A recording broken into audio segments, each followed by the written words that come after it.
Hello, and welcome to The Diverse Bookshelf with me, Samia Aziz. On this show, I interview incredible authors doing a deep dive into important themes and issues while talking all things books. On today's show, I'm talking about mixed identity, heritage, race, and belonging with the super creative and lovely Laila Woozeer. Born to a Mauritian father and white mother, Laila grew up in a predominantly white area in the UK and never really felt like she belonged. One of her earliest memories of feeling unseen was not being able to find a crayon to match her skin colour while drawing a picture of herself at school as a child, or not being able to see her name on a gift shop keyring or fridge magnet, a feeling that many of us can relate to. While there is so much beauty, richness, and depth in any identity that is mixed, there can also be pain and deep confusion about belonging and one's identity. Laila explores this and more in her memoir, and we talk all about it and so much more, including privilege, poverty, community, fake tan, and good representation. Laila Woozeer is a writer and musician based in London. Their first book, Not Quite White, is a memoir about battling the effects of poor representation, colonial legacy, and struggling to belong as a young mixed-race person. I'm so glad we get to talk today. Hi Laila, welcome to the show. How are you doing? Hi, thank you for having me. Yeah, I'm good, thank you. I'm really excited to talk to you today about your memoir, Not Quite White, but also, I'd love for this opportunity for me and for our listeners to get to know you a little bit. So I'm really interested, what led you to write the book? What kind of made you decide that you wanted to put down all of your thoughts and experiences in the form of a book? Yeah, it kind of happened in two parts, really. The first part was deciding that I wanted to write a book at all, which came out of blogging. I used to write a blog, and I reached a point where I kind of thought, I'm really enjoying this, and how can I further this or go a step further? And a lot of people at the time were trying to monetize their blogs through adverts and sponsorship and that kind of thing, and I could tell that wasn't really the path for me. And a friend suggested, why don't you write somewhere, why don't you write a book? Yeah, why don't I write a book? So that was the first part, was just deciding to write a book and learn about how to propose a book and how to get started in the publishing industry and all that kind of thing. And the second part really was when I realised the book about myself was the book that seemed to garner the most interest. Then I thought a bit further about, okay, what story in that do I want to tell that's drawing on my own life? And I decided that the biggest story I could find was learning and understanding about my mixed identity and how that had impacted my sort of creative identity. And I now work, or have always worked, in the creative arts, and realizing how intertwined my sort of sense of self and cultural and ethnic identity was to my sense of how I create things and how I visualize things was what spurred me onto that, really. That's really fascinating and really nice to hear, because just thinking as you were talking, like how much when we're doing creative work, we're like expressing how we're feeling or who we are. And so it feels almost bizarre that a person's like ethnic identity, cultural background, family, that wouldn't feed into that. And so it's really kind of, yeah, like it sounded very beautiful as you were talking about it. And yeah, and I wonder, like, if you could just talk a little bit about when you are doing your creative work, kind of like how deep do you have to go internally? How do you mean, how deep in terms of my own personal experiences, or what? Yeah, and in terms of like the process of like reflection, Mm, or like, kind of sometimes we have to like self-therapize, that kind of right, thing. right. Yeah, I think for me, and I think I only really learned it when I was writing this book. For me, I realized that the way I see myself in terms of being a mixed person is kind of being lots of different things simultaneously, in a way that Mm. growing up I was led to believe is impossible. Like, it can't be night and day at the same time. And so my sort of journey, if you like, with my own mixedness, I don't really like the term journey, but just for the sake of discussing, was understanding, okay, you know, the lived experience of a day, it can't be night and day at the same time. But me as a person, I can be night and day at the same time. So it's a different set of rules. And the way that I create stuff is I almost have this internal framework in my mind. And I think it was a subconscious thing really until I started writing this book and realized, oh, that's just the same framework I have for everything. Is understanding, again, things can be multiple things at the same time. And I realized that there's so many areas of my life where I feel that, in terms of my understanding of gender or sexuality or religion, or I don't know, all sorts of things, is kind of understanding that these supposedly, or I guess the way off, a bit of a tangent, supposedly things that are rigid or separated can also coexist and do that harmoniously. And so for me, that came from the version of identity I'd constructed for myself and learned to understand, which is why I felt that was the main story of the book. So that didn't really answer your question. But I think for me, it's like a subconscious thing. So I don't really think about it. You know, for example, if I'm sitting down to like write a song, I don't think like, what's it like being a mixed person, and then write the song. It's more like I just have that internal framework, and that's where it came from. But in terms of sort of having to self-therapize the book, I went to therapy throughout most of my 20s, and I've been quite open about this because I don't think I could have written the book if I hadn't. I think for a lot of people, they use artwork as their way to process stuff that has been difficult. And for me, I thought I was doing that. And then when I went to therapy, I was like, oh, now I'm actually processing it. Like, now I'm able to make sense of it and develop better coping mechanisms and understand why things had happened. And I think if I had been doing that through the book, it would have been a really different book. It would have been very hard for me to separate things out, I think. I really loved what you said about the fact that although like in the world it can't be night and day at the same time, but within you it most certainly can be. And I guess at certain times maybe it's more night than it is day, or it's more day than it is night. And I think so many people will relate to that experience when you have any form of mixedness in any part of your identity, where sometimes you feel like you're being pulled in opposite directions and you have to choose. But what your work and your book really encourages us to think about is the fact that we don't have to choose, and maybe we can't choose, and we definitely shouldn't have to choose one or the other, and actually understand that mixedness itself is the way that it is, and that there's beauty in that. And I often think about any kind of mix, whether it's heritage or mixedness in any identity, that it can be very enriching. And I mean, it also feels very cliche to say that, you know, there's so much beauty in having a diversity in your life, whether that's in culture or whatever it may be. But as you write about in your book, it can be very confusing and it can be very difficult, especially as you are a child.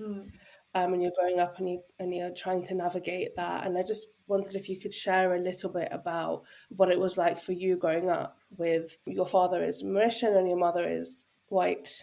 So yeah, if you could just talk a little bit about what it was like for you, and what are some of the standout memories you have in navigating your own racial identity. Yeah, I fully agree with what you just said. And yeah, I had a lot of confusing moments growing up. I think for me, a lot of them were to do with the representation that I had.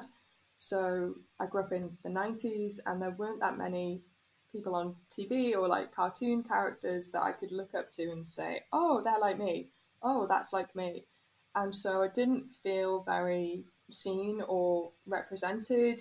And also as a child, I didn't really have a way to express that or to inquire about that.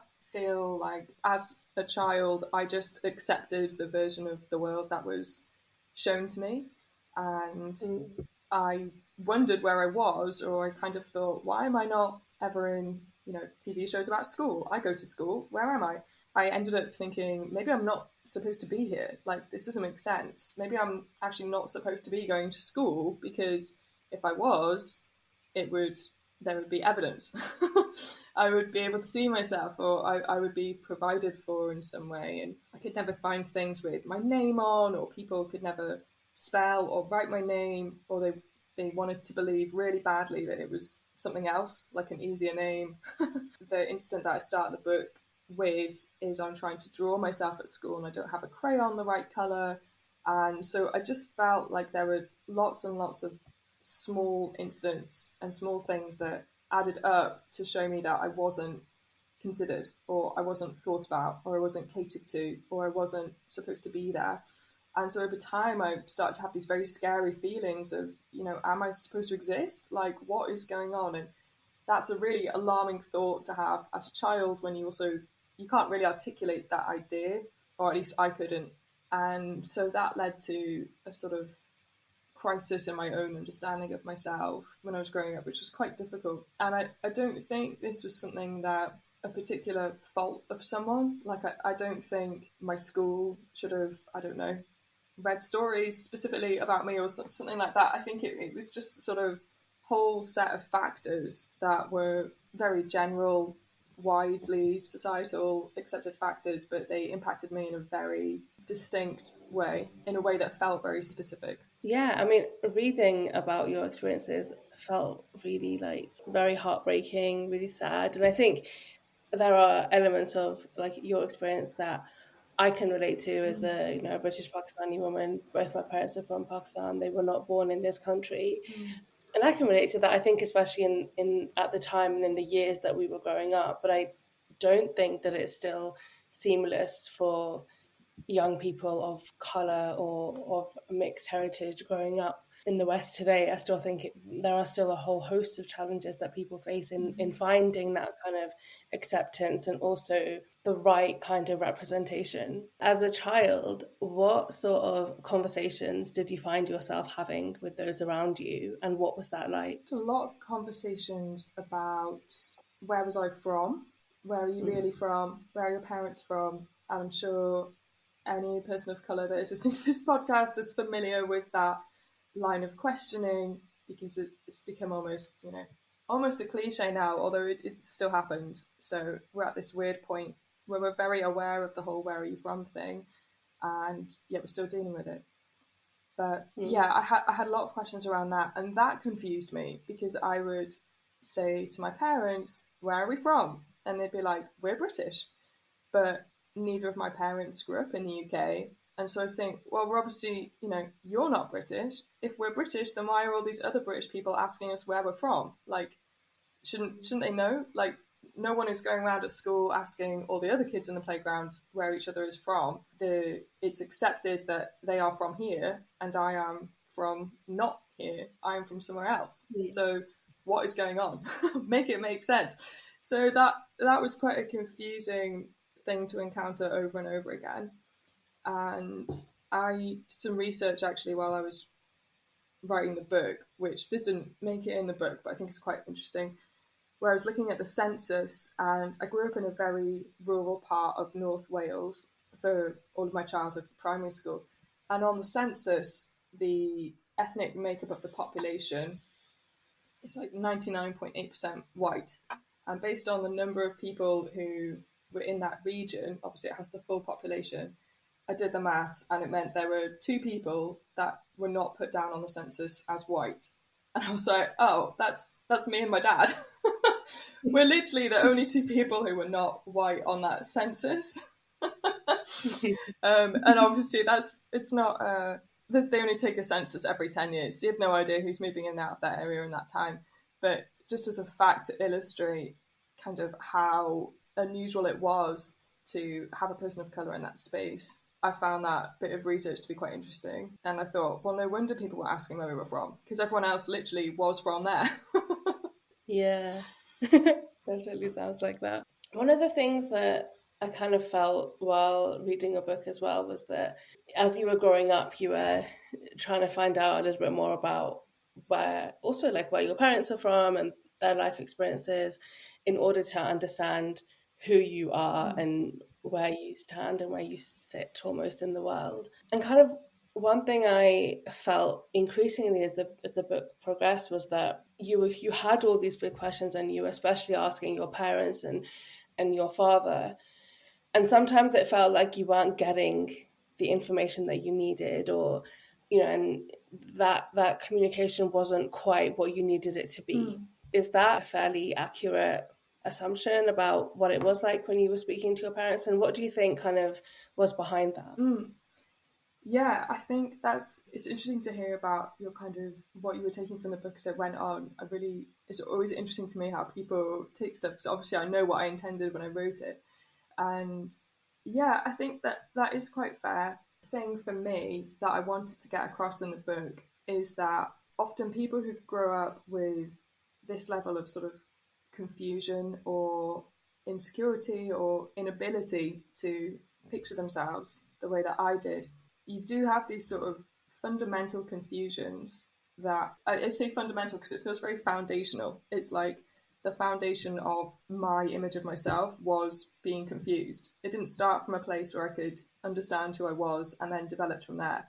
It started from a place where I did not understand who I was, and I had to build into that, if that makes sense. And I think when you start from a negative, there's always going to be some confusion perhaps hanging over that. And I don't have any confusion now, but I did for a long time, and I wanted to get in the book why that was there and where that had come from. I wanted people to understand why someone who in their 20s and can seem like, they've got it all together and they know who they are and blah, blah, blah, can still find questions about who they are triggering or difficult or re-traumatizing, which is why I included so much of that kind of doubt that I had over myself. But I think the other reason, and again, I tried to hint at this, particularly in the last chapters of the book, is there's a lot of trauma, I think, and something that I have found to be true with basically all of my brown friends, I use that term very loosely, all of my friends who are from Muslim families, who have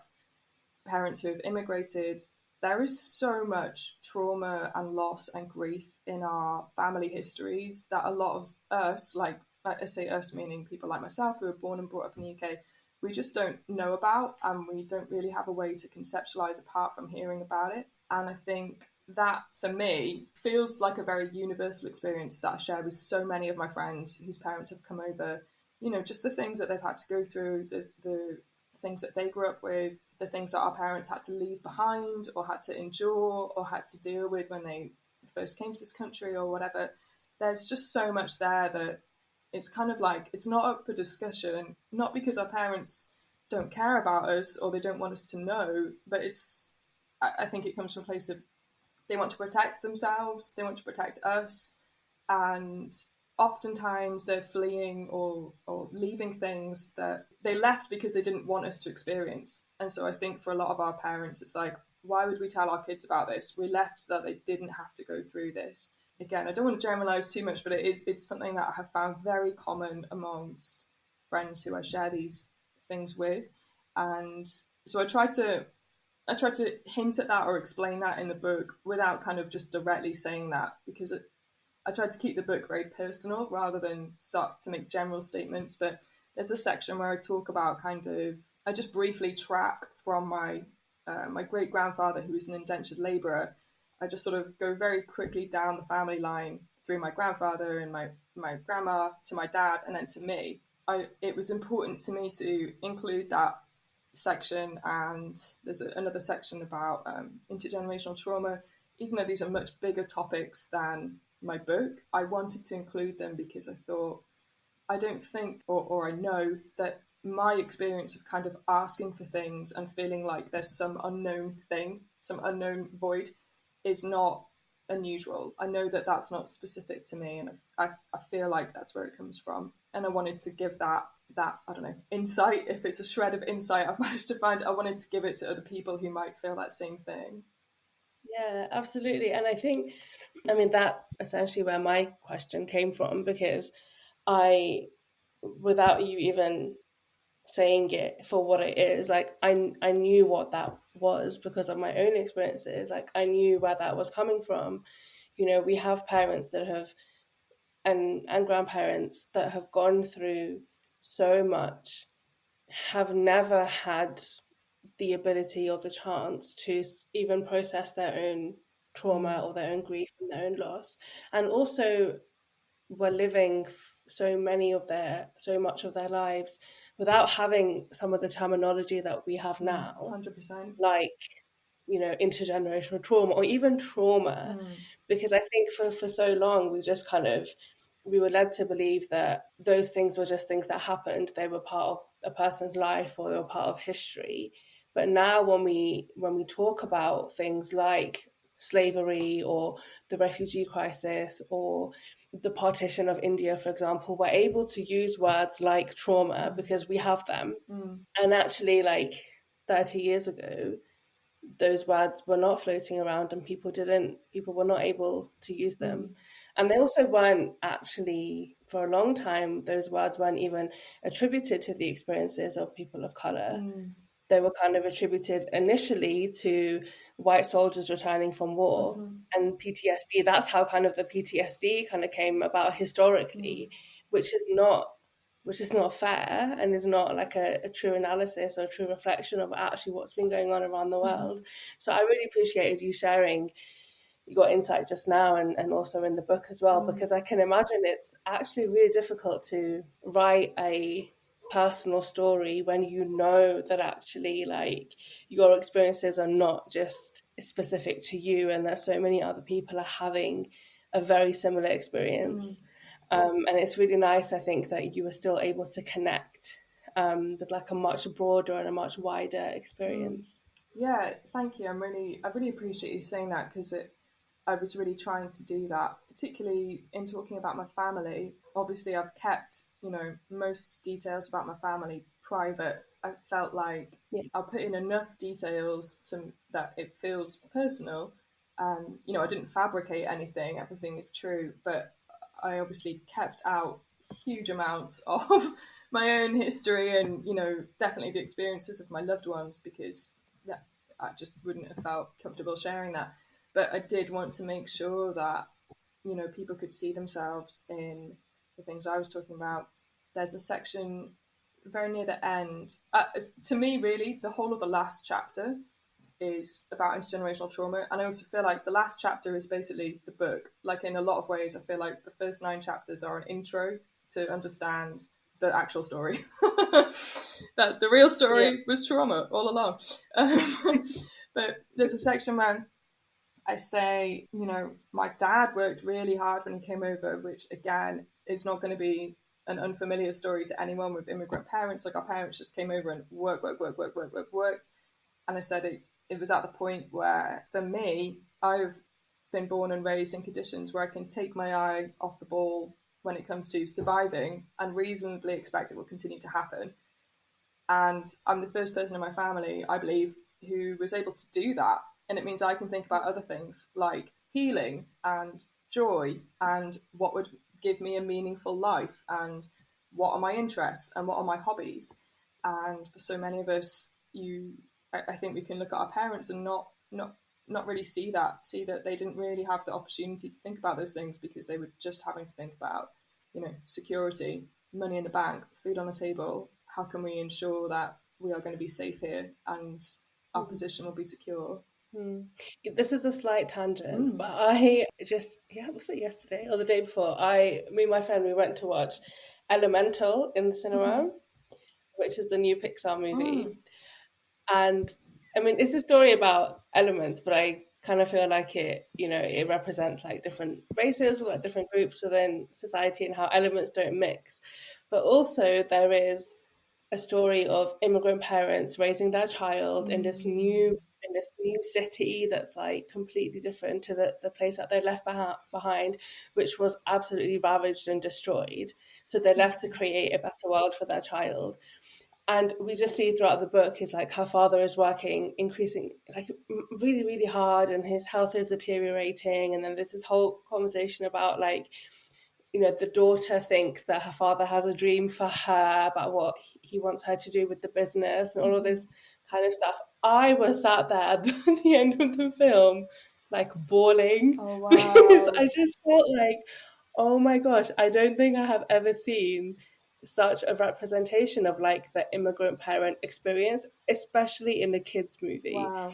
And so a lot of the trauma that we sometimes see in like the, you know, like all the difficult things, obviously because it was a kids movie, wasn't really there, but it was very much sort of like, I think if you because I was watching it, I picked it all up and I filled in so many gaps. But it was just it for me, it felt so huge that such a story was now being told in a kids movie. And maybe like if you're very small, maybe you wouldn't understand that, but I feel like as you grow up and you're going to come back to that movie, it's there. And it was just it was very beautiful. And as you were talking about how, you know, your father came and he worked really hard, like they brought that out in the film so well. I was very impressed. Wow. I was very, very impressed. I think it's such a good, I think it just shows like some of the, you know, like we're all working so hard to like shift narratives, and I feel like we're getting these wins. And it kind of feels, when you see something like that, you kind of feels a little bit like, you know, it is worth it. Like we are getting somewhere, even if it is one step forward and three steps back. Like we are getting somewhere. Yeah, that's a really hopeful feeling to have. Yeah, at the back definitely. of a film. Yeah, that's beautiful. Yeah. So you write in the book about visiting Mauritius, and especially visiting Mauritius for the first time. And I loved it. I really kind of felt like it really came out of the page, like really vivid and really beautiful descriptions. But also what really came out was this idea that you kind of were suddenly in a place where people looked like you and you could relate a little bit more to them. And I think I felt really sad almost, because there was a part of me that was like, maybe she should just live in Mauritius. Maybe she should just stay in Mauritius. Yeah. That's what makes me so happy. But one of the things that also came up in that section of the book is where you're confronted with like material difference and poverty. And I thought that was, I mean, very interesting, and also a shared experience for a lot of people like myself. You know, as a child and even now, like we would go back to our parents' ancestral village in Pakistan and just be so kind of like overcome by how much poverty there is, or how much lack of comfort, or whatever it may be. Yeah, I just wondered if you could talk a little bit about navigating that, and also like how you navigate it now as well, because I think there's almost like a burden of privilege that I feel like I carry. You know, when you know that there is so much strife, and especially when it's people that are so closely related to you and people that you know and you love and you care about, how do you kind of navigate that? Yeah. Well, firstly, I'm so happy you said that, because you're actually the first person who said that to me, that the section where I'm sort of confronting the poverty of like our ancestral home. A lot of people have, I don't know, written to me or in other interviews have been like, oh, you know, that part's very shocking. And I'm grateful to hear that it was a shared experience, or, you know, you were able to relate to it, because I think I have felt like that must be a true experience for a lot of people, particularly if you grow up in the UK where we take so much for granted. Yeah, I still, honestly, I still feel a lot of that confusion. This section that you're referring to in my book takes place when I'm 14 years old. I don't understand how the house that we're looking at can pass as a house, because in my head a house has a roof and a front door and, you know, a window, or it's like a flat or an apartment, doesn't matter what kind of house it is, but it has all those things, and this house doesn't have any of those things. I think for me, that idea of just seeing where people live without the same infrastructure that I had grown up with, it was so kind of shocking to me at that relatively young age. I think I still carry some of that shock from that initial moment with me. Like, there's still a small shred of me that is a 14-year-old going, what? Like, this doesn't make any sense. How do we have so much wealth and capital and like infrastructure and architect and all of this. How do we have all of this and we don't have it here? Like, what the hell has happened? And obviously, as I've gotten older, you know, you learn about why that is. Why do we have the whole LEDC, MEDC thing? Why do we have such a skewed economy? Why do we have this sort of like global poverty? Why do we have the 1%? Like, what I, you know, could just go on to a different conversation about capitalism and its many ills. But it is something that I have worked very hard to feel like it's not an individual guilt for me to carry, because ultimately it's not. I think one of the sins of capitalism is making you think that you are personally responsible for all of these terrible things. And for me, that spans a lot further than just the sort of the personal issues that I talk about in my book. But even if we're thinking about stuff like climate change, you know, capitalism wants us to believe that we are all individually at fault, rather than these massive billion-dollar corporations who create the infrastructure could tackle these problems in a way that we never could. And I think it's an ongoing journey for me to try and separate my individual emotions of sort of grief and sadness from the feeling of collective guilt over the state that things are in. No, I'm just reflecting on it because it's a lot. Like it's a big thing to carry and to experience, and also to think about so often in your life as well. Mm-hmm. And I think, like, I'm just thinking about myself. Like, I work in the international development sector, so Oh, right. I mean, I interact with these issues, and I see a lot of that on a regular basis. But also personally in my life, my husband grew up in Pakistan. A lot of his family is still there, so every day we're speaking to them and we're hearing things and we're seeing things, and it is very difficult to sort of accept that you feel the grief that you said and the sadness, and also to not feel responsible for it. Like, it's a very difficult thing to do, and it's something that I struggle with a lot. And I think that I've had my husband say a few times, like, you know, he does feel an insane amount of guilt, and I think it's so much worse for him because so much of his family is still there, to the extent that he sometimes feels like if he leans too much into enjoying the privilege or the comfort of his life, in terms of like even having like a lavish meal, for example, he is so heavily reminded of the poverty and the destitution that he has witnessed in Pakistan, not necessarily experienced by his loved ones, but that he knows exists and he has seen and worked within it. And that's it's just so much to carry. And I think, like, I don't know, like maybe as I'm kind of like getting older and like just a little bit more mature and a little bit more nuanced, maybe that I'm able to navigate that a little bit better. But I just remember as a child, in the same way that you kind of described it, just being so horrified and so confused as to how this place could just be so entirely different to the place that I live in. You know, but even we think about like having access to like water and the very fundamental things of life. And I guess there's no answer, right? There's no clear answer.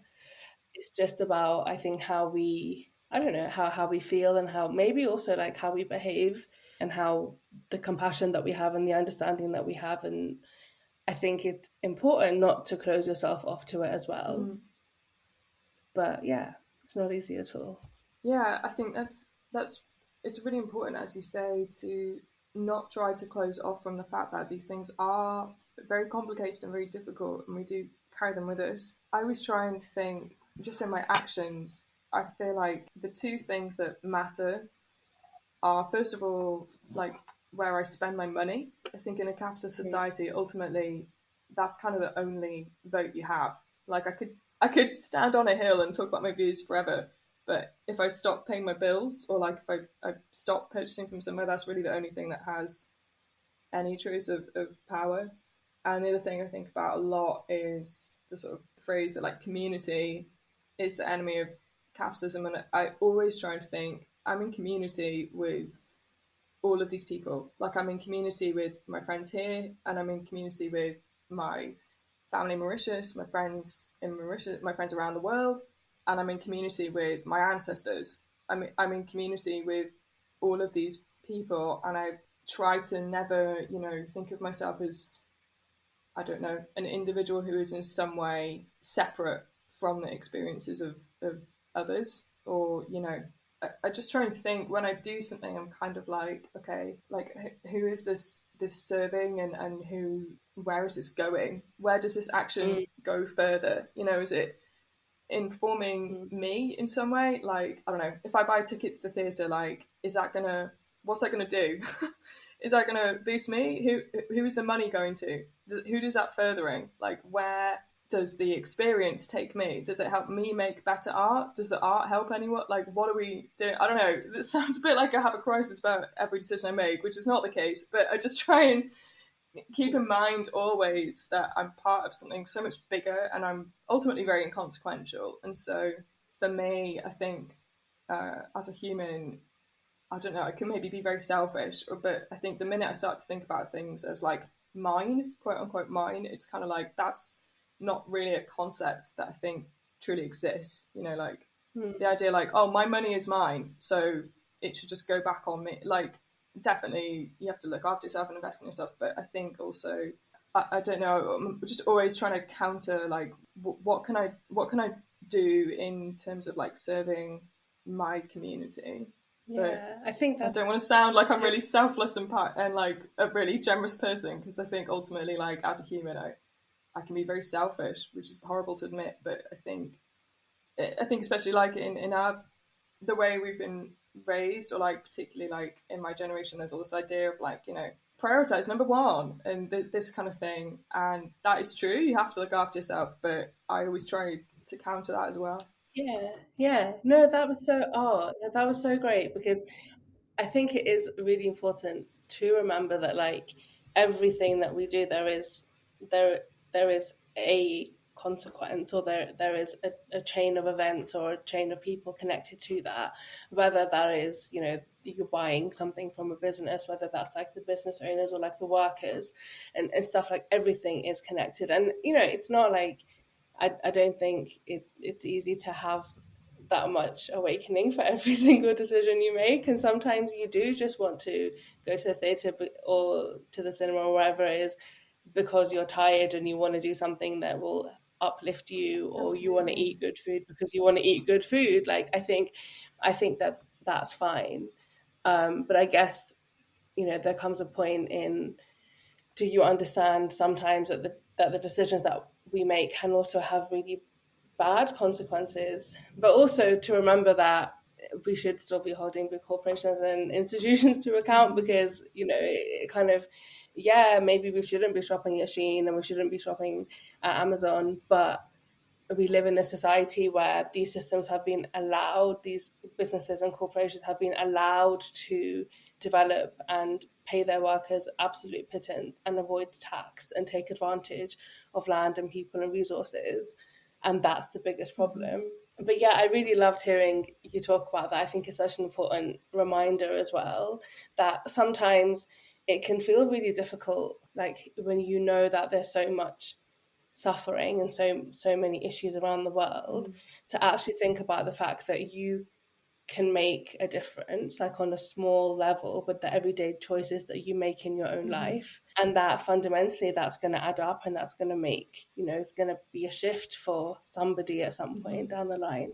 I think it's really important to hold on to that as some kind of hope, without being like too self-righteous, because I know that also sounds a bit gross, but I mean, I definitely like, have I got in and been like, I'm exhausted, I'm going to spend like 30 quid on a takeaway? Yeah, like completely. Yeah. Did I spend money on takeaways in lockdown? Like, could I have sent that money to my cousin? Like, it's always going to be this like circular, imperfect thing. But yeah, I completely agree with you. It's like, you have to find a thing that works for you. And I'm lucky to have the privilege of options.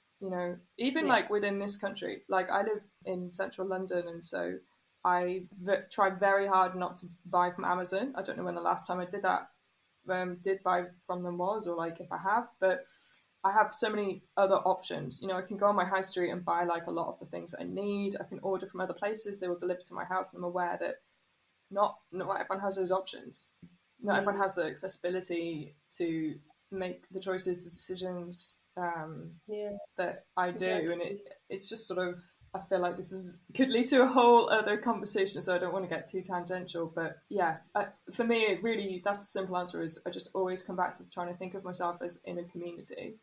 And you know, if I had to stand up and like list off all the actions I've made, how would that make me feel about myself? Because ultimately, the person who has to live with myself is me. So I want to feel like I like the person that I am. Yeah, absolutely. Me too. Yeah. Even if no one else likes me, I'd like to like myself. One of the other things that you write about in the book is language. And one of the, I guess, like this almost like the struggles is that I don't know if you speak it now, but you don't speak Creole, which is the language that your family in Mauritius speak. And there's this bit in the book where you're trying to learn French. Yeah, so I just wondered what your experience was of navigating that kind of like gap and that kind of problem that you faced with language. Yeah, I think for me, for a long time, not speaking the language felt like a personal failure. Like I had done something wrong to not be able to communicate with my family. And growing up, it was almost like I was convincing myself, you know, it's not my fault I don't know the language. I didn't grow up in the country. I wasn't regularly around people speaking that language to other people. Didn't pick it up at home, any of those kinds of things. And my dad didn't want me to learn the language because he thought it would be difficult for me to learn French if I had learned Creole, because the grammar is very different, a lot of the spelling's different. Even though it's kind of like it's not my personal failing, when I was a child, it did feel like that. And then in adulthood, I kind of had to be like, oh, okay, it's actually not my fault. And so that was a reason I wanted to be quite honest about that in the book, because I think even growing up, a lot of people be like, oh, you don't speak the language. Like, what? You know, what kind of Mauritian are you then? You're obviously not Mauritian. That kind of thing. And it could feel quite judgmental.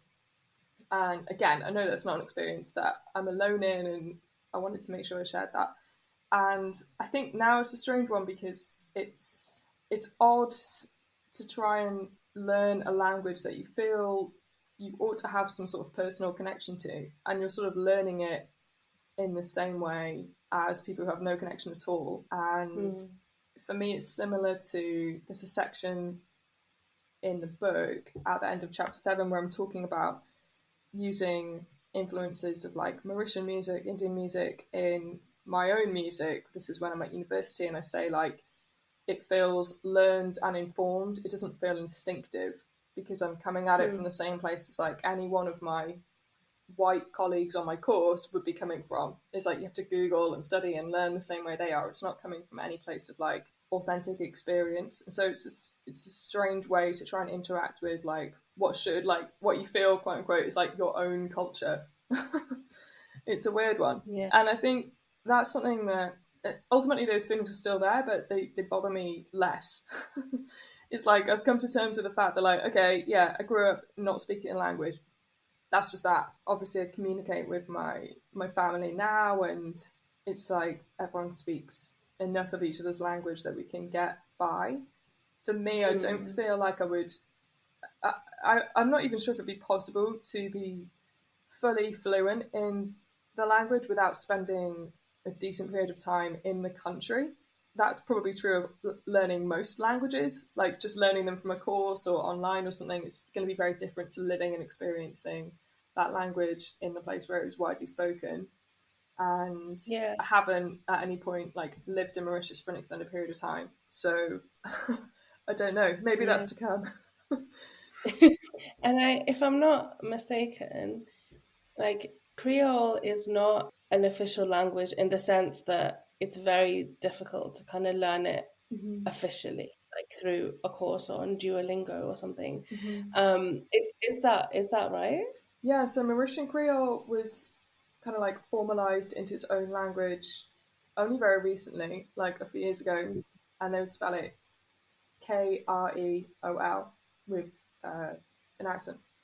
Oh, okay, yeah, versus KRE, okay, like yeah. if you just Google like Creole language, it's not going to say like, oh, this is, this is what Mauritians speak, because there's like Louisiana Creole, there's like or forms of different Creoles around the world. It's kind of just like I believe the term is just kind of an umbrella term for a lot of different languages that have evolved through similar circumstances, of people being displaced for various reasons, usually, colonial reasons, and people creating, adapting, informing their own Creole, I'm using air quotes, languages. And so that does also make it a bit more difficult to learn. If you were going to learn, I don't know, German, you can buy a German textbook, you can download a German app, you can buy an English to German dictionary. It's much more structured and formalized process to learn those kinds of languages. You can probably go on Yeah. YouTube and there's like 20 different people who are like, learn German in a week, or I don't know, that kind of thing. So that feels like another barrier, and really a kind of privileged barrier, I guess. It's like a barrier that is in place due to the circumstances of the language's creation. Yeah, absolutely. And I think, I just remember like when I was younger and we'd go to Pakistan, I kind of felt like there was like one or two languages. Like you either spoke Punjabi or you spoke Urdu. Mm. And then like I kind of as I interacted with more people living in Pakistan or from Mm. Pakistan, okay, understood that there's so many different regional languages, but also dialects. And then it feels like there are like dialects within Mm-hmm. dialects, but they're actually like maybe if you know, I don't know, like Urdu and Punjabi, maybe you can understand some of the dialects, but you won't ever be fluent Mm-hmm. in them unless you are, like you said, like you're living there and you're like speaking in it every day. I don't think it's something that you could learn, Mm. but I have now such like an appreciation of like how vast and like massively rich like language actually is. Mm-hmm. Like we're kind of led to believe that like there's a every country has its national languages, and like weirdly enough English seems to be a national language of so many countries around the Mm. world. But anyway, every country has It's its like, national language, but wonder why. actually if you, if you go into it, there's like tens, maybe even more languages actually being Yeah. spoken. And if we don't acknowledge that, you're almost like erasing communities. And also, if you think about the work that you want to do, you're just never going to reach out to people if you don't acknowledge the fact and make an effort to embrace the fact that there's so many differences in language that are being spoken at any one time around the world. I still find it really Yeah. fascinating. Yeah, for sure.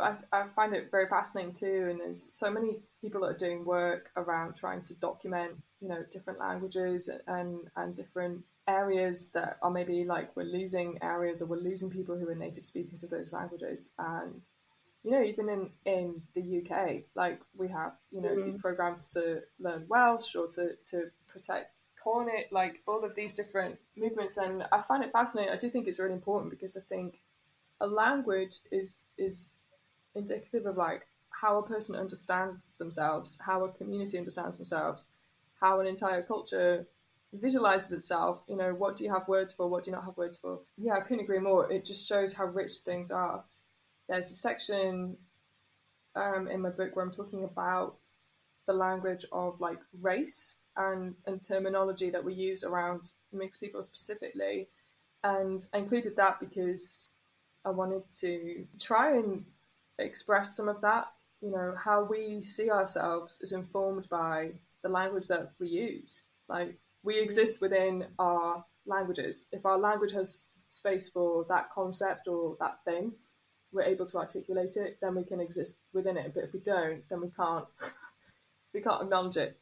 Like Mm. it's interesting. Like when you were talking earlier, like the idea of PTSD is sort of coming about basically after like all of these, white soldiers coming back from various wars, and words like intergenerational trauma in English are quite new words, which means they're also kind of new concepts that we're just starting to talk about. We didn't have a language before, but there are so many cultures that have words that basically mean that same thing. or are talking about a form of intergenerational trauma that have existed.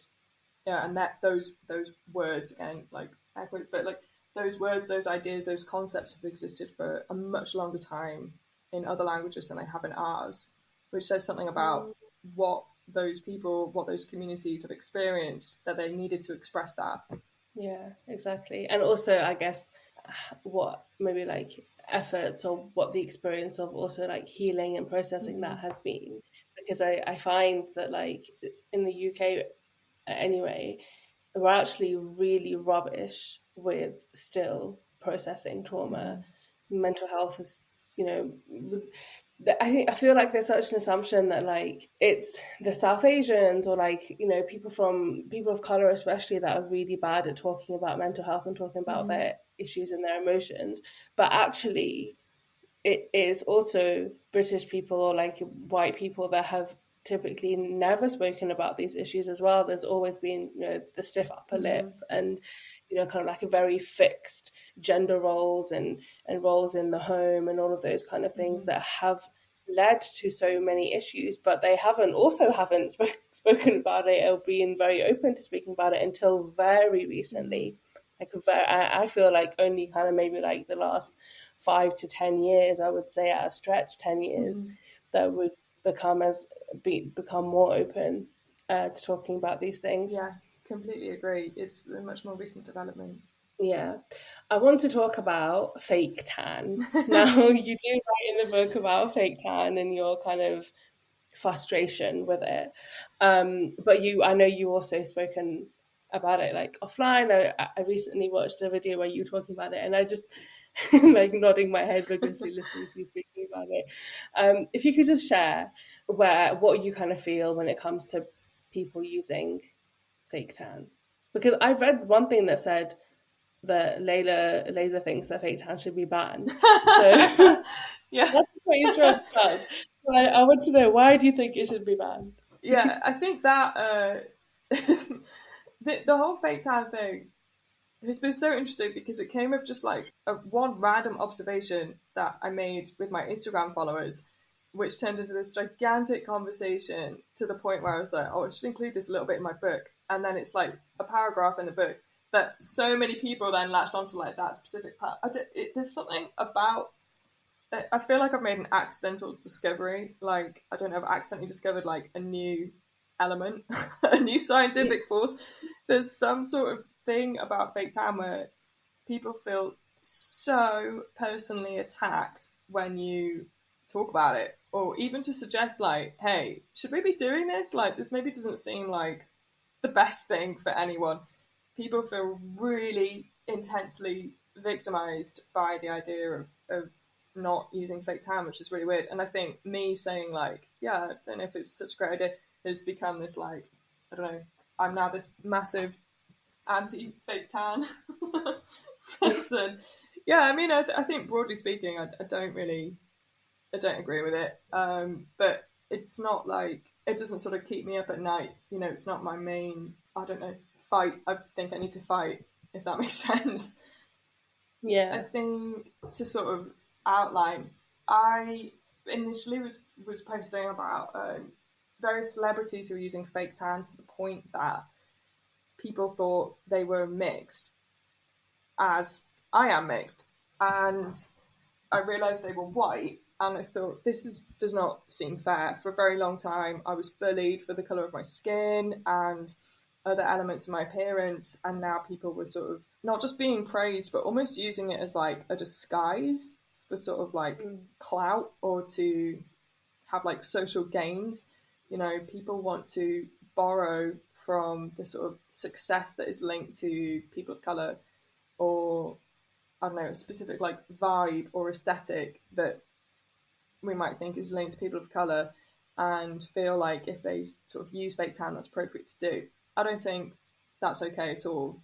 You know, any form of cultural appropriation or cultural, or even like, you know, exploitation, not just appropriation, I completely disagree with. I don't think it's correct or fair. I think most people would would agree with that statement. And then it's like a bit further down the line, there's a lot of people who use fake tan as a sort of, I think they would describe themselves as like quote unquote casual users of fake tan. Like maybe they go on holiday and then they just use fake tan for a bit after the holiday to like elongate the tan that they generate from holiday. I'm saying this example because it's been presented to me millions of times.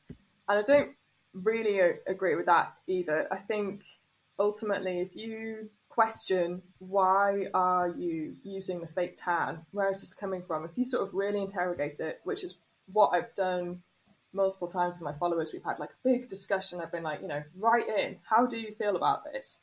Why do you feel like you need to use it? What is it? So many people have these stories of being bullied for being like too pale, for being pasty. People called them Casper the Ghost, or within their own family, people would compare. A lot of people have these stories of their mums or their aunties comparing them to their siblings, and it was a lot of. It was like, I would say 95% women, girls, female identifying people that wrote in about this. And people would say like, oh, my auntie used to line like me and my sister and my female cousins up and be like, your legs are too pale for the wedding, or I don't know, stuff like this. There was so many horrible stories like this. And I was like, okay, basically, so this is coming from insecurity. Nobody is using fake tan if they already feel like 100% great about the way they look. It's coming from a place of insecurity, not feeling like they look good enough even to themselves or to like some sort of generalized society appraisal. And that's rubbish. I don't like the idea of everyone feeling insecure about themselves. And then I was kind of like, well, where does this go? Like, who does this help? Who feels better about this? And it's like, maybe people feel better in the moment when they use the fake tan, but they ultimately don't feel better long term. It's not like they do that and then they're like, you know what, now I feel great about myself, I'm not going to do that again. They commit to doing it over and over, and it's not, I don't know, to me it's not like a hygiene thing like brushing your teeth, which obviously you do that every day. It's like using fake tan every day. It's not something like that. It's like a sort of, I guess, like learned crutch, or it's like a coping mechanism for an issue of insecurity. These fake tan companies make billions and billions of dollars and of pounds, and they make huge, obscene amounts of money every year, basically profiting off insecurities and from telling people you are not okay. The way that you are naturally is not okay. And obviously, as someone who's bullied for the way you look, I had to go through this big journey of accepting myself and understanding myself. And now that I think that's great. I never look at my skin and think, oh, I wish it was darker, or oh, I wish it was lighter, or anything. I like the way I look. I like my skin. I feel grateful to be in it, And the sort of conclusion that my followers and I came to is like, wouldn't it be great if like we could just all feel like that and not feel like, oh, I need to be slightly darker or whatever. And it's not just white people either. There was so many like people of color who wrote in and they were like, because all of the white women in my office use fake tan, I feel like I need to use it as well because I'm supposed to be darker than them, otherwise it doesn't make sense. Or like people have become my shade, or what. It just became this whole spiraling thing. That sounds kind of messy and like very confusing. But I guess, I mean, what you've really brought out is that there are so many different facets to it, because I guess there is that, like, you've spoken about the notion of insecurity, which I think is really important to like acknowledge and deal with that. But I guess there are other things as well that are like that, like makeup and Botox and whatever else. I don't really know about those things, but those kind of things as well that I guess feed off insecurity and people disliking the way they look for one reason or another. But I guess like fake tan is focused on skin color, which has massive implications in other ways.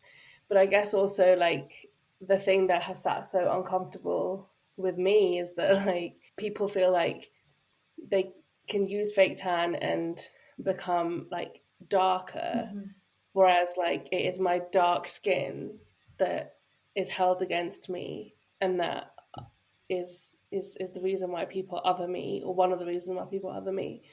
And then the massive implications that has on my everyday existence, and possibly even like the opportunities available to me and the future life that I may lead or may not be able to lead. And that's a lot, like it's a lot. So I'm really glad that like, and you did, it's not a big section in the book, but it's a really interesting thing to think about, I think. But like you said as well, it's not something that keeps me up at night. I don't think it's like a huge ill. I don't think we need to have a revolution for it, but definitely something interesting to think about and to understand the different experiences that people have in relation to it. So thank you. Sounds like you have some great conversations online, which is always fun anyway.